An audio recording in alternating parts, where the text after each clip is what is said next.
আজকের গল্প Diana Imroz lucky রচিত দ্য সাইলেন্ট ম্যানর। গল্প পাঠে আমি জয়ন্তী। নিস্তব্ধ রাতে ফারদিনা আর কিছু ভাবতে চাইল না। সুফিয়ান পড়ে পড়ে ঘুমোচ্ছে। মদের নেশা না থাকলে এতটা তীব্র ঘুম তার কখনোই হতো না। সুফিয়ান ফারদিনার এতটা কাছে, অথচ দুজনেই যেন চুপচাপ। সুফিয়ান না চাইতেও ঘুমে, আর ফারদিনা চেয়েও তার সাথে গল্পগুজব করতে পারছে না। সে ঘরের মধ্যে বড্ড বিরক্তি নিয়ে পায়চারি করছে। রাত ঠিক শেষ পর্বের কাছাকাছি। ঝিলমিল উপস্থিত হলো, হাতে আঙ্গুর ফল, ঘরের চারিদিকে মোমবাতি আর মশাল। সুফিয়ানের মুখটি এখন সোনালি রঙের মতো জ্বলজ্বল করছে।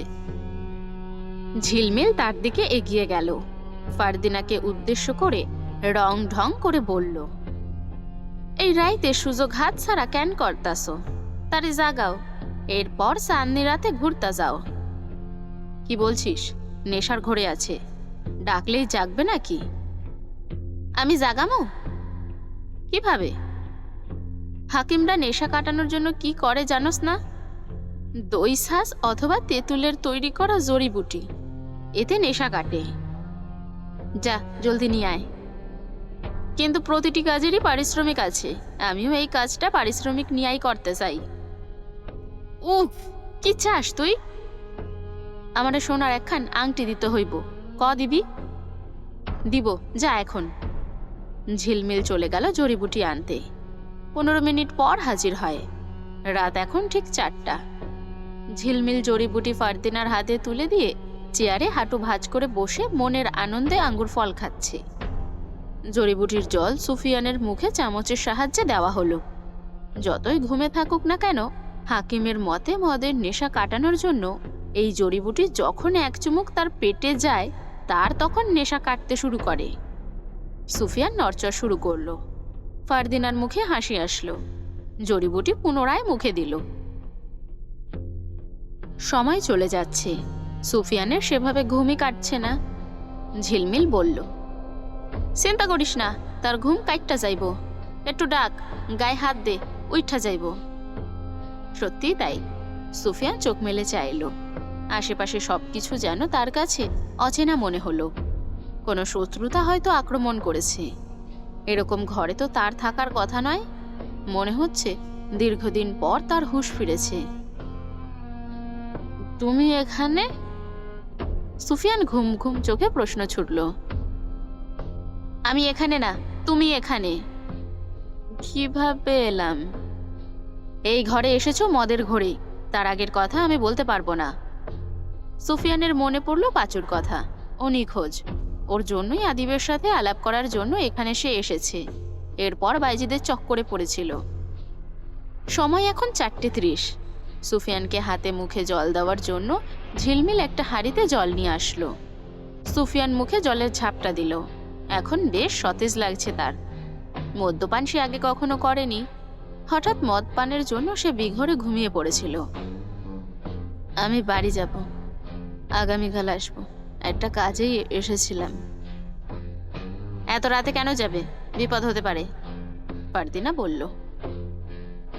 হোক, ঘুম যখন ভেঙেই গেছে আর এই দেওয়ালের মাঝে ঘুম হবে না। আমার পর্যাপ্ত ঘুম দরকার। তার চেয়ে চলো আমরা বাইরে থেকে ঘুরে আসি। যাবে? এত রাতে ভয় পাচ্ছ? বলেই ফারদিনা হেসে উঠল। বললাম তো, আমি ভয় পাই না, তোমাকে নিয়ে ভয়। কেন? কলঙ্ক লাগবে, পাপ হবে। সুফিয়ান কোনোভাবেই যেন যেতে রাজি হইল না। ঝিলমিল তখন মায়ের দিকে এগিয়ে গেল। গা ঘেঁষে দাঁড়িয়ে বলল, যাগ্গে, বাদ দে। তোর মামাতো ভাই শুনেছি আগামীকাল চলে আসবে, তার সাথে রাইতে ঘোরার ইচ্ছেটা পূরণ করবি। চলো। সুফিয়ান রাজি হলো। জমিদার বাড়ির পেছনের পথ ধরে দুজনে বাইরে বের হয়। চারিদিক থেকে ঝিঝি পোকার ডাক ভেসে আসছে।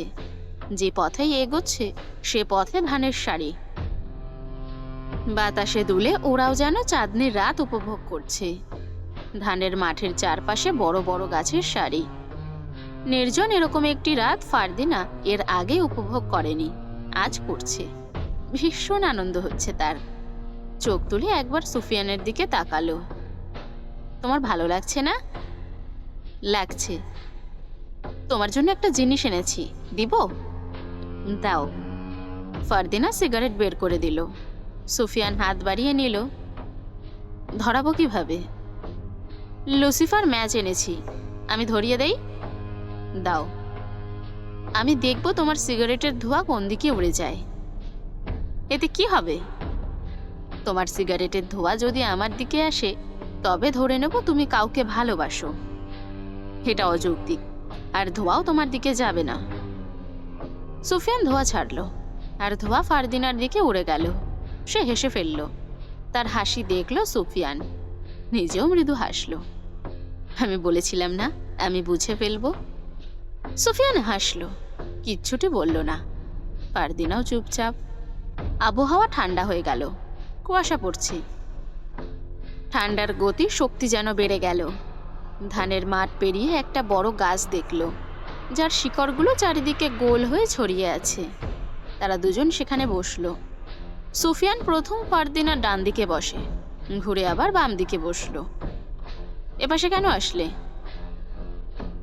ওপাশ থেকে সিগারেটের ধোঁয়া তোমার নাকে আসতো, অসুবিধে হতো।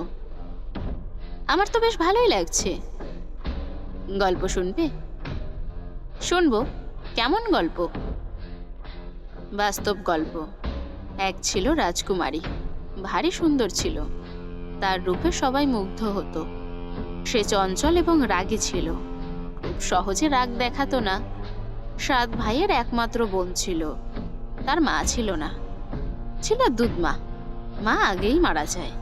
রাজকুমারী ছিল 7 ভাইও তার বাবার ভীষণ আদরের। সুফিয়ান থামল। সিগারেট শেষ পর্যায়ে। তারপর কি হলো? রাজকুমারী এক সাধারণ প্রজার প্রেমে পড়ে।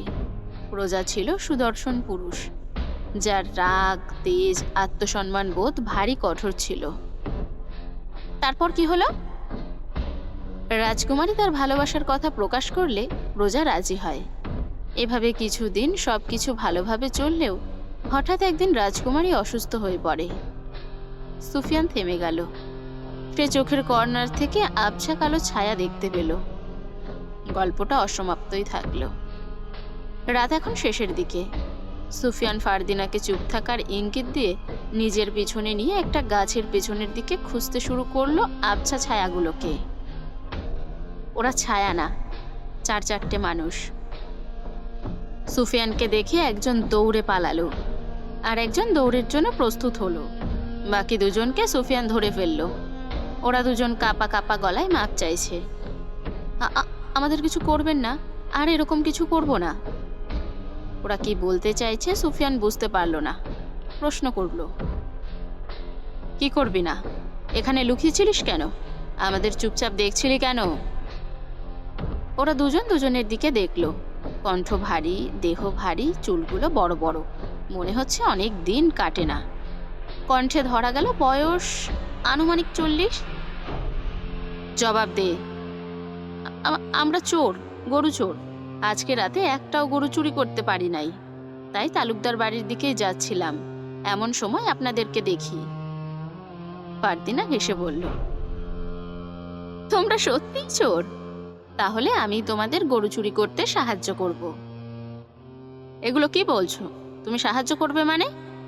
সুফিয়ান জিজ্ঞাসা করল। কারণ আমাদের খামার থেকে কিভাবে গরু চুরি করা যাবে সেটা আমি ভালো জানবো, তাই না? চোর দুটো নিজেদের মধ্যে ফিসফিসিয়ে বলল। জমিদারের মেয়ে কি আত পাগল? অপরজন বলল, মনে হয় পুরোটাই পাগল। সুফিয়ান ফারদিনার কথা উপেক্ষা করে চোর দুটোকে বলল, চুরি করা অন্যায়, জানিস তো? বল, এখন পর্যন্ত কত গরু চুরি করেছিস? আমি কিন্তু তোদের চিনে ফেলেছি। সত্য না বললে কিন্তু কালই রশিদ তালুকদারের কাছে সব সত্য বলে দেব। এরকমটা করবেন না। এখন পর্যন্ত 30টার উপরে গরু চুরি করেছি। সব বিক্রি করে টাকা খরচ করে ফেলেছি। সুফিয়ান ওদের কলার ছেড়ে দিল। গাছের শিকড়ের উপর বসলো। ওদেরও বসতে বলল। ওরা হাঁটু ভাঁজ করে বসে। সুফিয়ান দৃঢ় কণ্ঠে বলল, চুরি করা মানে অন্যের হক ছিনিয়ে নেওয়া। সব পাপের মধ্যে এটাও অন্যতম পাপ। এখন পর্যন্ত অনেকের হক মেরে খেয়েছিস। আমি তোদের সত্য বলবো না একটা শর্তে। কি কি শর্ত? তোরা আর চুরি করবি না, হালাল পথে চলবি। ধর্মকর্ম করা হয়? দুইজনে একসাথে দুই ধরনের জবাব দিল। একজন বলল হয়, অন্যজন বলল না। সুফিয়ান নাই ধরে নিল। ধর্মকর্ম পালন করতে হবে, চুরি ছেড়ে দিতে হবে। কিন্তু আমরা খাবো কি করে? কৃষিকাজ করে। আমাদের সাধারণ মানুষের জন্য কৃষিকাজ রয়েছে। কৃষিকাজের জন্য জমি দরকার, নিজেদের না হলেও বর্গা দরকার। কে দিবে জমি? কার জমিতে ফসল ফলাবো? আমি দেব, তোরা আমার সাথে কাজ করবি। করবি? ওরা ভেবে জবাব দিল, করব। তোদের সাথে যে দুজন ছিল ওদেরও আগামীকাল নিয়ে আসবি আমার বাড়িতে। নিয়ে আসবি তো? আসবো। তোদের বাড়িঘর আমি চিনি, তোরাই যে চোর তা জানতাম না। এখন বল, তোদের নাম কি? ওরা ভেবে বলল, আমার নাম বদ্রু কালাই। অপরজন বলে হাবলু লাঠিয়াল। লাঠিয়াল? সুফিয়ান নিচু স্বরে বলে, আগে আমি লাঠিয়াল দলে ছিলাম, সময় এখন আমায় গরু চোর বানিয়ে দিয়েছে। অসাধারণ, সুফিয়ান হাঁপ ছেড়ে বলল। অসাধারণ বলায় হাবলু দাঁত বের করে হি হি করে হেসে উঠল। হাসছিস কেন? ওই যে আপনি অসাধারণ বললেন। তোদের পূর্ব পরিচয় শুনে অবাক হলাম। যাকগে, ভোরবেলার কাছাকাছি সময়, আজ চলে যা। আগামীকাল তোরা 4 জন আমার বাড়িতে আসবি, মনে থাকবে? থাকবে। ওরা চলে যায়। ফারদিনা এতক্ষণ চুপচাপ দাঁড়িয়েছিল। এতক্ষণ পরে সবে মুখ খোলার সময় হলো যেন তার। কিছু বলার আগেই সুফিয়ান বলল, তুমি ওদের চুরি করার জন্য উস্কানি দিচ্ছিলে কেন? ওরা যদি আজ গরু চুরি করতো, আগামীকাল সেসব নিয়ে ভাইয়েরা ব্যস্ত থাকতো। কিছুদিন হয় চুরি নিয়ে অভিযোগ আসছে, তারা এসব নিয়ে ব্যস্ত থাকতো, আর আমি এদিকে তোমার সাথে সময় কাটাতে পারতাম। ভালো হতো না? মোটেও না, বলে এসে হাঁটা শুরু করলো তালুকদার বাড়ির দিকে। কেন? ভাগ্যিস ওরা আজকে আমার কাছে ধরা পড়েছে। যদি তোমার ভাইদের হাতে ধরা পড়তো তাহলে আস্ত রাখতো না। তাহলে তুমি ওদের ছেড়ে দিলে কেন? প্রতিটা মানুষকে ভালো হওয়ার একটা সুযোগ দিতে হয়, ওদেরও দিয়ে দেখি। ওরা কখনোই আসবে না তোমার কাছে, আর চুরি করাও বন্ধ করবে না। তুমি কি ওদের সত্যিই চিনো? না। তাহলে মিথ্যে বললে কেন? ওদের চিনে ফেলেছি বলছি দেখে ওরা ভয় পেয়েছে। আগামীকাল নিশ্চিত আসবে। আমি নিশ্চিত আসবে না। আসলে কি তোমার খেতে কাজ দিবে? দেব। ওরা তোমাকে ঠকাবে। দেখা যাক। বলতে বলতে তালুকদার বাড়ির পেছনে চলে আসে তারা দুজন। সুফিয়ান ফারদিনার দিকে চেয়ে বলল, সারা রাত ঘুমাওনি, এখন গিয়ে বিশ্রাম নাও। তুমি চলে যাবে? যেতে তো হবেই। আবার কবে দেখা হবে আমাদের? এমন ভাবে বলছো যেন আমি বিদেশ থাকি। আমি আসবো আদি ভাইয়ের সাথে কথা বলতে। সুফিয়ান চলে যেতেই ফারদিনা দাঁড় করিয়ে দেয়। শোনো, বলবে কিছু? অন্যদিন, বলে ফারদিনা প্রাচীরের ছোট্ট দরজা থেকে ভেতরে প্রবেশ করতেই সুফিয়ান শোনো বলে দাঁড় করিয়ে দিল। ফারদিনা ঠোঁটের ফাঁকে হাসি এনে বলল, কিছু বলবে? জড়িবুটি দিয়ে মদের নেশা কাটানোর জন্য ধন্যবাদ। আজ রোববার, চৌরঙ্গি হাট বাজারে বসেছে। রশিদ তালুকদার শহর থেকে ফিরেছেন। বাড়ির বিশ্বস্ত কাজের লোক কুদ্দুস। রশিদের কাছে নামটা বেশ বড় মনে হয়, তাই সে ছোট্ট করে কালু ডাকে। দেখতে শুনতেও কালো, উচ্চতা 4 ফুট 10 ইঞ্চির মতো। ওকে কিছু টাকা এবং বাজারের ফর্দ ধরিয়ে দিয়েছে। তাজা মাছ, মাংস, সবজি সবকিছু আনতে বলেছে। কালু, তোর বাজারে আগেরবার ভুল ছিল। ওজনে 500 গ্রাম আলু কম ছিল, কিন্তু টাকাও পায়নি। তুই টাকা মেরেছিস? 0.5 পয়সা টাকা মেরেছিস কি না? মেরেছি। এর জন্য শাস্তি দরকার কি না? দরকার। রশিদ সিগার ফুঁকল। কিছু টাকা কুদ্দুসের দিকে এগিয়ে দিল। এখন আমি যাব? আমি না থাকাকালীন কেউ এসেছিল? এসেছিল। কে এসেছে বলিসনি তো? ডাক রানার। কে চিঠি পাঠিয়েছে? একজন দারোগা। কই দে দেখি। আপনার না পড়াই ভালো, খারাপ লাগবে। রশিদ রেখে গেলেন। দে বলছি। কুদ্দুস চিঠি দিল। রশিদ মিনিট 5 ধরে চিঠি পড়ল। পড়া শেষে মৃদু হাসল। কি বুঝলেন পড়ে? কুদ্দুস জিজ্ঞাসা করল। যা বুঝলাম, দারোগার নিব কলমের কালির অভাব, সাথে 7টা বানান ভুল। বলে হেসে উঠল। আপনাকে তো আজে বাজে কথা বলল উনি। জমিদারি ঠিকমতো ইদানিং পালন করছেন না, আর আপনি হাসছেন? শোন কালু, জীবনের প্রতিটি মুহূর্তে বেশি বেশি হাসতে হয়। খারাপ সময় একটু বেশি হাসতে হয়। এতে কি হয় জানিস? আপনি বললে জানবো। মন সতেজ হয়। যা, 1 কাপ চা নিয়ে আয়। বাজারে যেতে দেরি হবে না? হবে না। আগে বাজার না আমি? আপনি। কুদ্দুস জানে রশিদের কথার পাল্লায় পড়লে শেষ। চা নিয়ে আসে কুদ্দুস। চা হাতে নিয়ে চুমুক দিল রশিদ। কুদ্দুস বলল, এখন আমি যাই? আগে আমি চা পান করি। চায়ে ভুল থাকতে পারে। চায়ে ভুল থাকে? থাকে। চায়ে চিনি, মশলা, চা পাতা ঠিকঠাক আছে কিনা দেখা উচিত। নয়তো অতিথি যখন আসবে তাদের যদি এভাবে ভুলভাল দিস, তারা তখন অসন্তুষ্ট হবে। হবে কি না? হবে। চা ঠিক আছে, এখন বাজারে যা। গপ্পবাসর। গল্প শুনুন, গল্পে থাকুন। এমনই ভিন্ন স্বাদের গল্প শুনতে এক্ষুনি গপ্পবাসরকে লাইক, কমেন্ট অ্যান্ড সাবস্ক্রাইব করুন। আসর সাজিয়ে বাসরে থাকুন। ধন্যবাদ। সুফিয়ান ঘরের সামনে বসে বসে লিখছে। পাশেই 1 কাপ চা। পরনে হালকা ধূসর রঙের ফতুয়া এবং পাজামা। শীত ঠেকাতে শাল পড়েছে। ফারদিনা এবং ঝিলমিল তার বাড়ির সামনে উপস্থিত হয়। ফারদিনা আজ পরেছে লাল রঙের মসলিন শাড়ি। কপালে কালো ছোট্ট টিপ। চুল একপাশে রেখে বেনুনি করা। সুফিয়ান তাদের দেখে লেখা বন্ধ করলো। খাতা পাশে রেখে দিল। তোমরা সকাল সকাল এখানে? ফারদিনা জবাব দিল, সুযোগ পেয়েছি তাই চলে এসেছি। আব্বা আজকে আসছেন, ভাইয়েরা তার সাথে ব্যস্ত। এখানে কেন এলে? তোমার চোরগুলো এসেছে কিনা দেখতে আসছিলাম। এসেছে? আসলে তো দেখতেই। আমি নিশ্চিত ওরা আসবে না। তোমাকে ধোকা দিয়ে গতকাল পালিয়েছে। বলে ফারদিনা মাটির বারান্দায় বসলো। আমি কখনো হারি না। ওই যে ওরা আসছে। ফারদিনা চোখ তুলে দেখল বদরু, হাবলুকে দেখা যাচ্ছে। সাথে আরো 2 জন। সুফিয়ান মসৃণ হাসে। ওরা এসে দাঁড়ায় তাদের সামনে। পরনে 4 জনের সাদা লুঙ্গি। সাদা আর সাদা নেই, ময়লা জমে কালচে হয়ে গেছে।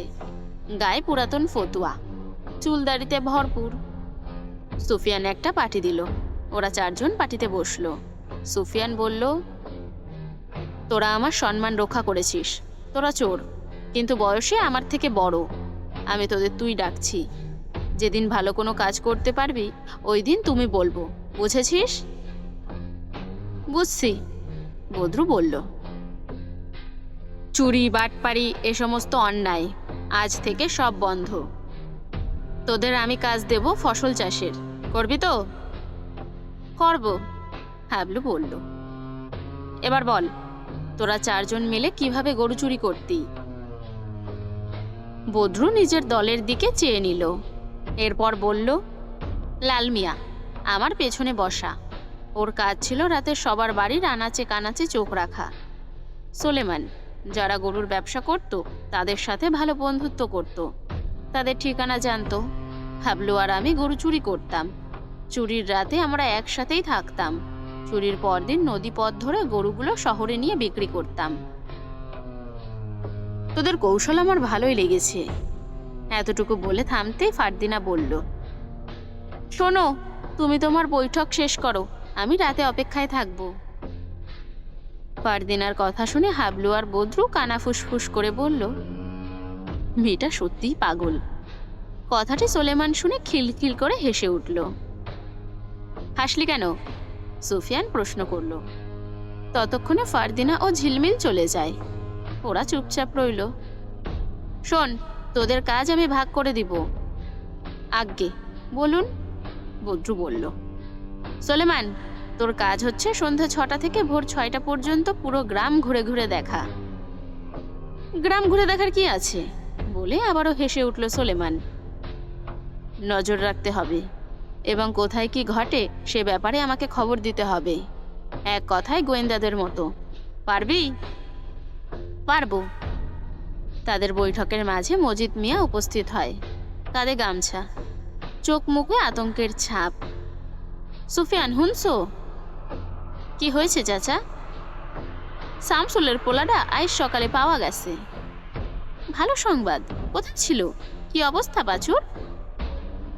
বাইসা থাকলে তো ভালোই থাকতো, কেউ মাইরা ফেলাইছে। কি বলছেন? হ, শরীরে এক ফোঁটা রক্ত নাই, মুন্ডু আলাদা। সূর্য উঠেছে একদম মাথার উপরে, কুয়াশা মোটেও নেই। শামসুলের বাড়িতে কিছু গ্রামবাসী ভিড় করে রেখেছে। আজ সকালে একটা নর্দমার পাশে পাঁচুকে পেয়েছে। সমস্ত শরীর ধবধবে সাদা ছিল। মনে হয় কেউ শরীরের রক্ত চুষে নিয়েছে। মুন্ডুটা সাথেই ছিল। পাঁচুর মা চিৎকার করে কাঁদছে। শামসুল পাশেই মাথায় হাত দিয়ে বসে আছে। তার প্রথম একটি কন্যা সন্তান হয়। ভূমিষ্ঠ হওয়ার পরপরই মারা যায়। এরপর দীর্ঘ একটা সময় কেটে যায়। তারপর পাঁচু জন্ম নেয়। পাঁচুর জন্মের সময় সবাই বেশ খুশি ছিল। আজ খুশিটা হারিয়ে গেছে। একজন লোক গিয়ে রশিদ তালুকদারের কাছে সংবাদটি পৌঁছয়। সে বলেছে এই বিষয়ে দারোগার সাথে কথা বলবে, তদন্ত করবে। আপাতত বিষয়টি নিয়ে যেন মাথা না ঘামানো হয়, গ্রামের দুর্নাম হবে। রশিদ তালুকদার চান না তার গ্রামের দুর্নাম ছড়াক। দুপুরের পর পাঁচুর জানাজা সম্পন্ন হয়। সুফিয়ান ও তার সাথে 4 জন চোর উপস্থিত ছিল।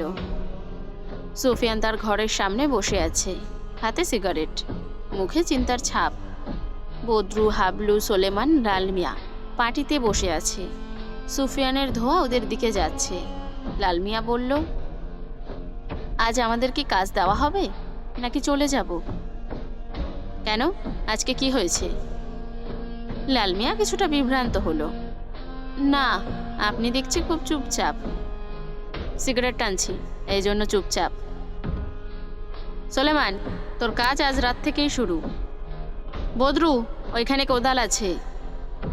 রাস্তার পাশে পূব আর উত্তরের কোনাকুনি জমিটা আমার।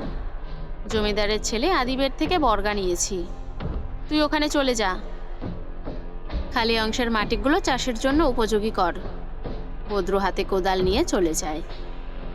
সুফিয়ানের সিগারেট শেষ, আর একটা ধরালো। বাকি রইল হাবলু এবং লালমিয়া। ওরা ওদের দায়িত্ব পাওয়ার জন্য অপেক্ষাকৃত। দুজনে উসকুস উসকুস করছে। সুফিয়ানকে নীরব দেখে হাবলু বলল, আমাদের কি কাজ দিবেন? লালামিয়া, প্রতি রাতে তুই 2 ঘন্টার জন্য নর্মদার দিকে উকিঝুঁকি মারবি। পারবি না? পারবো। আর দিনে আমার খেতে চাষ করবি। হাবলু তোদের চাষাবাদে জলের ব্যবস্থা করে দিবি। আমিও তোদের সাহায্য করব। বুঝেছিস? বুঝেছি। যা, এখন কাজে লেগে পড়। সন্ধ্যার সময়টাতে ঘরের সামনে আলোই জ্বালিয়েছে। তার চারপাশ ঘিরে সবাই বসে আছে। রশিদ বসে বসে পান চিবোচ্ছে আর একটু পর পর পিকদানিতে পিক ফেলছে। ঠোঁট লাল। অলুইয়ের সোনালি আলোয় তার পরনের ঝমকালো পোশাক আরো ঝলমলিয়ে উঠেছে। অলুইয়ের অন্য পাশে আদিব, আরিব এবং সায়েম আর রায়ান, যে বুঝছেন না সবার জন্য চায়ের ব্যবস্থা করে। নিজ হাতে চা বানিয়েছে আজ। অলুইয়ের তাপে সেও বসে। সে গম্ভীর গলায় রশিদকে লক্ষ্য করে বলে, একটা কথা বলার ছিল, যদি তুই অনুমতি দিস তবেই বলবো। পিকদানিতে পিক ফেলল রশিদ। এরপর জবাব দিল, তুই আমার আদরের বোন, অনুমতি চাইছিস কেন বল। ফারদিনার বিয়ের বয়স হয়েছে, যুবতী মেয়ে, এখনই সময় বিয়ের। সংস্কার বলে একটা কথা আছে, যত দ্রুত বিয়ে দিবি সম্মান বেঁচে যাবে। ওকে কে বিয়ে করবে? ওকে বিয়ে করলে তো আমরাই। বাকি কথা গিলে ফেলল সাইম। তার কাঁধে হাত রেখেছে আরিফ। ওকে কে বিয়ে করবে মানে? আমাদের মেয়ে কত সুন্দরী, বিয়েতে আমরা স্বর্ণ অলংকার সবই তো দেব। রশিদ নড়ে চড়ে বসল। আদিব চা পান করছে। বিয়ের আলাপে সে মতামত পোষণ করল না। রশিদ বলল, ভেবে দেখব। প্রতিটি সিদ্ধান্ত ভেবেচিন্তে নেওয়া উচিত। কি উচিত কি না? উচিত, জেবুন্নেছা বলল। আমার 4 ছেলের একমাত্র বোন ফারদিনা, ওদের মতামত নিতে হবে। আমরা এই বিষয় পরে আলাপ করব। কুদ্দুস উপস্থিত হলো, লণ্ঠন হাতে। খামার থেকে এসেছে, সবকিছু ঠিকঠাক আছে কিনা দেখে এসেছে। কুদ্দুস বলল, কি নিয়ে আলাপ হচ্ছিল? মুখে অজানা হাসি। জেবুন্নেসা বলল, ফারদিনার বিয়ে নিয়ে। আমিও এখনো বিয়ে করিনি, বলল কুদ্দুস। এরপর হেসে উঠল। সেই সাথেই সায়েম, রায়ান, আরিবও হেসে উঠল। তুই কি ভাবছিস? তুই সর্দারের মেয়েরে বিয়ে করবি? রশিদ জিজ্ঞাসা করল। আপনি বললে আমার কোনো আপত্তি নাই, বলেই লজ্জা পেল যেন। সবাই ওর কথা শুনে হেসে ফেলল। রশিদ বলল, ফারদিনা তোর বোনের মতো, তোর ছোট্ট বোন। কি হয়? বোন, বুঝছি আমি। গতকাল সুফিয়ান আদিবের সাথে দেখা করতে গিয়েছিল, কিন্তু দুর্ভাগ্যবশত দেখা হলেও কথা হয়নি। আজ তার সাথে দেখা করতে যাবে বলে নিশ্চিত করলো, তবে এখনই নয়। রাতের খাবার তৈরি করছে, চুলায় ভাত বসিয়েছে। সিদ্ধ ভাতের ঘ্রাণ আসছে। ভাত পুরোপুরি হতে আর মাত্র 10 মিনিটের মতো বাকি। নিব কলম দিয়ে সাদা কাগজে গল্প লিখছে। 10 মিনিটে 5 থেকে 6টা লাইন তৈরি করা যাবে। এমন সময় নূপুরের আওয়াজ ভেসে আসে। লেখা বন্ধ করলো। আশেপাশে আর কোনো ঘর নেই। এক বাড়িতে সে একা থাকে। ঠক ঠক শব্দ আসলো। দরজায় টোকা দিচ্ছে। কিছুক্ষণের জন্য ফারদিনাকে সন্দেহ করলো। এরপর দরজা খুলে দিল। দরজার ওপাশের মানুষটাকে দেখে অবাকই হলো। বাইজি কন্যা মেহের, আপনি এত রাতে এখানে? ভেতরে আসতে বলবেন না? সুফিয়ান সেকেন্ড 2-1 চুপ থেকে বলল, আসুন। আপনার ঘরটি সাধারণের ভেতরেও অসাধারণ, বেশ পরিপাটি, সাজানো গোছানো। মিথ্যা বলছেন। ভাতের গন্ধ আসছে, চুলায় নিশ্চয়ই ভাত। হ্যাঁ, আপনি এ রাতে এখানে কেন? আপনাকে দেখতে এলাম। খোঁজ পেলেন কিভাবে? রায়ান দিয়েছেন। চোখ পড়ল টেবিলে, কিছু বই সাজানো। 3য় সারির বইয়ের নাম সিরি ফারহাদ। মেহের জিজ্ঞাসা করল, আপনার জীবনে সিঁড়ি আছে? আছে। সে কি ফারদিনা? ভাতটা নামিয়ে আসি। আসুন। ভাত নামিয়ে আসলো সুফিয়ান। মেহের বেতের চেয়ারের উপর বসে আছে। মাঝে ছোট্ট একটা টেবিল, তার উপরে লণ্ঠন। সামনের চেয়ারে এসে বসে সুফিয়ান। 1 কাপ চা দিল মেহেরের দিকে। মেহের বলল, চা আপনি বানিয়েছেন? হ্যাঁ, চা ভালোই বানাই, খেয়ে দেখুন। আপনি খাবেন না? 1 কাপ খেয়েছি, বেশি খেলে ঘুমে ধরবে না। আপনি অনুমতি দিলে একটা সিগারেট ধরাই। আচ্ছা। সুফিয়ান সিগারেট বের করে ম্যাচ দিয়ে ধরালো। লম্বা একটা টান দিয়ে ধোঁয়া ছাড়লো। মেহের তাকিয়ে থেকে বলল, আপনি যেভাবে বসে সিগারেট টানছেন দেখে ইংরেজদের মতো মনে হচ্ছে, ভালো লাগছে। সুফিয়ান চাপা স্বরে হেসে উঠল। অসাধারণ হাসি। মেহের বলল, এর আগে এত সুন্দর হাসি দেখেনি সে, আজই দেখেছে। বলল, আপনার হাসি অনেক সুন্দর। ফারদিনাও বলেছে। বলেছে? মুখে বলেনি, তবে ওর চাহনি দেখে বুঝেছি। সবার চাহনি দেখে মনের কথা ধরে ফেলেন? ধরতে পারি। বলুন তো আমি কি ভাবছি? আপনি ভাবছেন লোকটা আমার জন্য বিরক্ত নয় তো? সত্যি তাই ভেবেছি। বললেন না তো আপনার জীবনের সিঁড়িকে? এখনই বলবো না। কেন? যাকে ভালোবাসি তাকেই বলিনি। আমি এসেছি বলে বিরক্ত হয়েছেন? একটু হয়েছি। কেন এসেছেন এখনো পরিষ্কার করে বলেননি। জানতে এসেছিলাম আপনার জীবনের সিঁড়িকে। অন্য একদিন বলবো। সেদিন আমাদের বাড়িতে আসবেন, আমি ঠিকানা লিখে দিয়ে যাচ্ছি বলে একটা সাদা কাগজে কিছু লিখল। কাগজটা সুফিয়ানের দিকে এগিয়ে দিল। সে নিল। আজ তাহলে উঠি। সুফিয়ান এখন তালুকদার বাড়ি যাবে। আদিবের সাথে কথা বলে দ্রুতই ফিরবে। সঠিক সময় ঘুম দরকার, না হলে বিষণ্ণতা দেখা দেয়। আজ চাঁদ যেন একটু দ্রুতই দেখা দিল। পূর্ণিমা এখন। পূর্ণিমার চাঁদ নাকি সুন্দর হয়।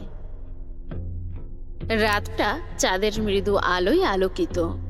চাঁদের আলো ধরেই তালুকদার বাড়ির পথে হাঁটছে সুফিয়ান। আদিব বাড়ির সামনেই দাঁড়িয়েছিল, সিগারেট টানছে। সুফিয়ানের সাথে দেখা হয়। আদিব আগ বাড়িয়ে বলল, আমি জানি তুই কি বলতে এসেছিস। যাকগে, এসব ছাড়। সন্ধ্যা থেকেই তোর জন্য অপেক্ষা করছিলাম। জানিস তো, আমার বাকি 3 ভাইয়ের সাথে একদম মানসিকতা মিলে না আমার। আমি জানি আদিব ভাই। কিসের আদিব ভাই? তুই আমার বন্ধু। আমি তোকে ভাই টাইয়ের চোখে দেখি না। তুই ডাকবি। ডাকবি তো? ডাকবো। শামসুল আসছিল বলে একটা সিগারেট সুফিয়ানের দিকে এগিয়ে দিল। ও খুব কষ্ট পাচ্ছে। চাচা কি বলল? টাকা দিয়েছে, ওর বউ নাকি অসুস্থ হয়ে পড়েছে, চিকিৎসার জন্য শহরে নিতে হবে। সুফিয়ান সিগারেটের ধোঁয়া ছেড়ে বলল, কত দিয়েছে? 15 টাকা। কি বলছিস, এত টাকা? আব্বা শুধু দিয়েছেই না, বরং অনেক কথাও শুনিয়েছে। তার টাকা হজম হওয়া এত সহজ নয়, জানিসই তো। ভেতরে চল। না, যাব না এখন। কেন, অসুবিধা কোথায়? সুফিয়ান সিগারেট ফেলে দিল। তোর মামা তো ভাই এসেছে? না, আগামীকাল আসতে পারে, নিশ্চিত নই। ওকে দিয়ে তোর কি কাজ? কিছু না, চল ঝিলমিলের হাতে 1 কাপ চা খেয়ে আসি। ঝিলমিল রান্নাঘরে কুদ্দুসের সাথে রান্নাবান্নার কাজ করছিল। এমন সময় ডাক পড়ে আদিবের। আদিব বলল, আমাদের দুজনের জন্য 2 কাপ চা আমার ঘরে নিয়ে আয়। ঝিলমিল সুফিয়ানকে গভীরভাবে লক্ষ্য করল। বলল, তোমরা যাও, আমি নিয়ে আইতাছি। আদিবের ঘরটা হলঘরের কাছেই। ঘরটা থেকে পুকুরটা স্পষ্ট দেখা যায়। পুকুরের জল কখন মাছের সাঁতারে ঢেউ ওঠে সেটাও দেখা যায়। সুফিয়ান বারান্দায় গিয়ে একটা সিগারেট ধরালো। চিন্তিত ভঙ্গিতে আদিবকে লক্ষ্য করে বলল, আমি একটা বিষয় ভেবে পাই না। কোন বিষয়? আদিব কিছু দলিল নিয়ে ঘাটাঘাটি করছে। পাঁচুকে কারা মারলো? শামসুল সামান্য একজন কৃষক, শত্রুও নেই। তাহলে ওকে এভাবে মারলো কারা? হয়তো পূর্বপুরুষদের শত্রু। না, এর পেছনে অন্য কারণ থাকতে পারে, যা আমরা দেখছি না। তুই কি বলিস? আদিব ঢোক গিলে বলল, এরকমই কিছু হবে। সেসব ছাড়, চা চলে এসেছে, চা পান কর। ঝিলমিল 2 কাপ চা নিয়ে উপস্থিত হয়। 1 কাপ আদিবের দিকে এগিয়ে দিতে দিতে বলল, তোমায় সর্দার এখনই ডাকতাছে। আদিব সুফিয়ানের দিকে তাকিয়ে বলল, তুই থাক, আমি আসছি। ঝিলমিল সুফিয়ানের দিকে চা আগিয়ে দিয়ে বলল, তোমাকে আজকে অনেক সুন্দর লাগছে। তুই মিথ্যা বলে আদিবকে যেতে বললি কেন? তুমি বুঝতে ফেলাইছো? কে মিথ্যা বলে আর কে সত্য বলে তা বোঝা যায়। এখন বল, মিথ্যা বললি কেন? আইস পূর্ণিমা, পূর্ণিমার রাত অনেক সুন্দর হয়। পারদিনা চাইছে তুমি ওরে লইয়া একটু ঘুরে আসো। আজ আমার সময় নেই। তাছাড়া চাচা আছেন বাড়িতে, জেনে গেলে আমাকে উনি অসৎ ভাববেন। তোমারে আলিমনগরের সবাই চেনে, তোমার মতো সৎ পোলা আর নাই। যাও, সমস্যা হইবে না। সবার চোখে ফাঁকি দিয়ে ঘুরে বেড়ানোটাও অন্যায়, জানিস তো। এটা কোথায় বলা যাবে? আমার বইয়ে, বলেই মৃদু হাসল। তার মানে তুমি যাইবা না?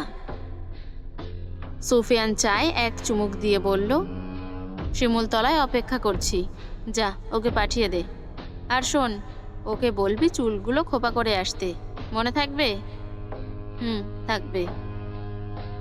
সুফিয়ান হাতে বাঁশি নিয়ে শিমুল তলায় বসে আছে, সুর ধরার চেষ্টা করছে, অথচ নতুন সুরের সন্ধান করতে পারল না। উদাসীন লাগছে, দৃষ্টি এলোমেলো করে ফেলল। ডান দিকে খোলা মাঠ, মাঠের সংস্পর্শে শিমুল গাছ, ঠিক তার বাঁদিকে তালুকদার বাড়ির পথ। ফারদিনা লণ্ঠন হাতে আসছে। সুফিয়ানের চোখ পড়ে সেদিকে, মনের অজান্তেই ঠোঁটের ফাঁকে হাসি চলে আসলো। বাঁশির সুর তৈরি হলো, ফারদিনা শুনছে। এই সুর সেদিনের মতো নয়, এ যেন প্রেমের বার্তা। ফারদিনা লণ্ঠন হাতে বসে তার পাশে, লণ্ঠন রেখে দেয় এক পাশে। সুফিয়ান সুর থামিয়ে বলল, কেমন লাগলো? খুব সুন্দর। আজকে সুরে কি ছিল? কাউকে কাছে টানা। সে কে? তুমি, বলে সুফিয়ান হেসে পুনরায় বলল, খোপা চুলে সুন্দর লাগছে, কিন্তু একটা জিনিসের কমতি আছে। সেটা কি? মালা। আমার বুঝি মালা দেওয়া উচিত ছিল? সুন্দর লাগছে না নিশ্চয়ই, আগামীকাল পরব। সুফিয়ান পাঞ্জাবির পকেট থেকে গোলাপ ফুলের একটা মালা বের করলো, ফারদিনার চুলের খোপায় গুজে দিল। সে বেশ অবাক হলো, বেশ খুশিও হলো। বলল, তুমি কিনে এনেছো? আমিই বানিয়েছি। গোলাপ আমার পছন্দের ফুল, আমার হাতে লাগানো গাছ। গন্ধটা সুন্দর না? ভীষণ সুন্দর। তুমি খুশি হয়েছ? অনেক খুশি হয়েছি। আজ পূর্ণিমা, আজ কেন বেড়াতে চাইলে? কি আছে এই রাতে? আজকের রাতটা সুন্দর হয়, অনেক আলোকিত হয়। চারিদিকে তাকিয়ে দেখো, কতটা আলোকিত। সুন্দর না? খুব সুন্দর। তুমি অনুমতি দিলে আমি একটা সিগারেট ধরাই। ধরাও, ধোঁয়া আমার দিকে আসবে, দেখো। সুফিয়ান সিগারেট ধরিয়ে ফুঁকে সরু ঠোঁটে ধোঁয়া ছাড়ল। ধোঁয়া উড়ে ফারদিনার দিকেই গেল। সে উচ্চস্বরে হেসে উঠল। সুফিয়ান বলল, তুমি অল্পতেই খুশি হয়ে যাও, চলো হাঁটি। খোলা মাঠের মাঝ বরাবর পর্যন্ত দুজনেই হাঁটল। ফারদিনা কথা না বলে চুপচাপ থাকতে পারে না, কষ্ট হয়, দম আটকে আসে। সুফিয়ান বলল, কিছু বলো। তোমার চোরদের খবর কি? ওদের আজকে কাজ বুঝিয়ে দিয়েছি, কিছু কাজ আজ করেছে, আগামীকাল থেকে সময় মতো কাজে আসবে। তোমার ওদের নিয়ে পরিকল্পনা কি? ভালো মানুষ হিসেবে গড়া, খেটে খাওয়ার আনন্দ, অন্যায় থেকে দূরে থাকা। চোর কখনো ভালো হয় না। এখন তোমার ভয় ওরা দুদিন আসবে ঠিকই, এরপর সুযোগ বুঝে তোমার ক্ষতিটাই আগে করবে, দেখে নিও। ওরা পরিবর্তন হবে, আজ ওদের দেখেই বুঝেছি। আর একটা সিগারেট ধরাও। সুফিয়ান ধরিয়ে বলল, বাঁশি বাজাবে? আমি তো পারি না। চেষ্টা করো। ফারদিনা আইলের উপর বসে, পাশে সুফিয়ান বসলো। বাঁশির সুর ধরল, কিন্তু সুরের কোনো মানে হলো না। সুফিয়ান হেসে উঠল, তার হাসিতে ফারদিনাও হেসে উঠল। হাসি থামিয়ে ফারদিনা বলল, তুমি আমাকে শিখিয়ে দিবে? দেব, অন্য একদিন। ফারদিনা কিছুক্ষণ নীরবে নিভৃতে সুফিয়ানকে দেখল, এরপর দৃঢ় কণ্ঠে জিজ্ঞাসা করল, তুমি সবসময় পাপ পুণ্যের হিসেব করো? প্রেম পাপ নাকি পবিত্র? সুফিয়ান নিঃশ্বাস ভারী করে বলল, প্রেম পবিত্র, কিন্তু মানুষ প্রেমকে পাপ করে তোলে। একটা প্রেমের ছন্দ শোনাও। প্রদীপ জলে মনের কোণে, তোমার চোখে সুখের ঢেউ। সন্ধ্যার মিষ্টি হাওয়া বলে তুমি মিষ্টি কেউ। তুমি হাসলেই রাতটা জাগে, তারারা গায়ে মৃদু গান। প্রেমে ভেজে প্রদীপ শিখা, তুমি আমি এক স্বপ্নমান। মাঠের শেষ প্রান্তে দাঁড়িয়ে আছে সুফিয়ান, পাশেই ফারদিনা। সুফিয়ানের শালটা দমকা হাওয়াতে উড়ছে। মাঠের শেষ প্রান্তে তীব্র বাতাস, যেন ঠান্ডা শুরুর প্রথম ধাপ এখান থেকেই শুরু হয়। ফারদিনা বলল, তোমার মা বাবা নেই?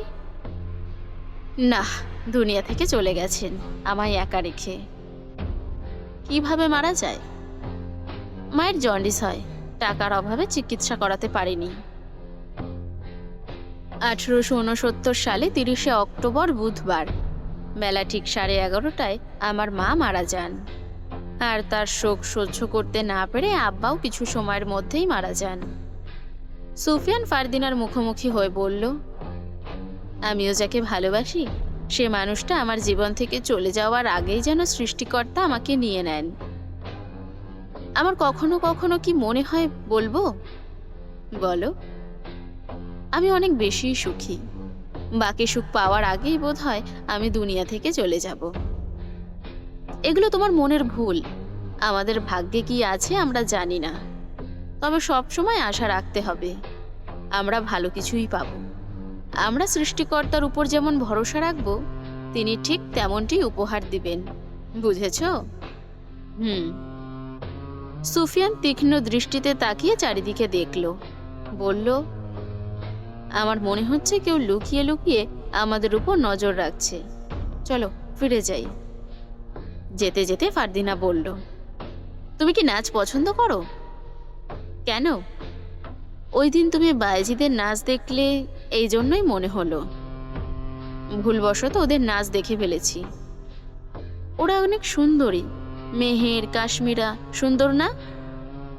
তোমার থেকে বেশি নয়। বাড়ির কাছাকাছি তারা চলে আসে। সুফিয়ান একবার থ হয়ে দাঁড়িয়ে আশপাশ দেখল। অজানা কারো নজর টের পাওয়া যাচ্ছে। নিশ্চয়ই কেউ নজর রাখছে, কিন্তু কাউকেই দেখা গেল না। ফারদিনা প্রাচীরের দরজা খুলে প্রবেশ করতে সুফিয়ান বলল, শোনো। কিছু বলবে? পূর্ণিমার চাঁদের চেয়েও তুমি সুন্দরী। সকাল সকাল রশিদ তালুকদারের খোঁজে আসেন গ্রামের দারোগা নুরুল হুদা খান। ঘরের সামনে চেয়ারে বসে আছেন। রশিদ তালুকদার হাতে ছড়ি নিয়ে ঘরের ভেতর থেকে বেশ গম্ভীর মুখে বের হন। দারোগার বিপরীত চেয়ারে বসল।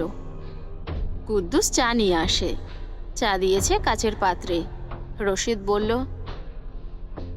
অতিথিদের উপর পাত্রে চা দিবে, এটা কতবার বলেছি? জি, অনেকবার। তাহলে ভুলে যাস কেন? কুদ্দুসের মাথা নিচু। এরপর থেকে অতিথিদের রূপোর পাত্রে চা দিবি, মনে থাকবে? থাকবে।